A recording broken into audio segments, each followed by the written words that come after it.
بسم الله الرحمن الرحيم ألهاكم التكاثر حتى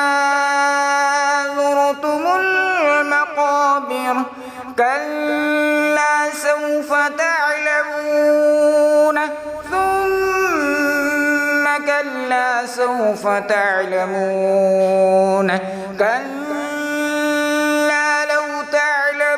علم اليقين لترون الجحيم ثم لترونها عين اليقين ثم لتسألن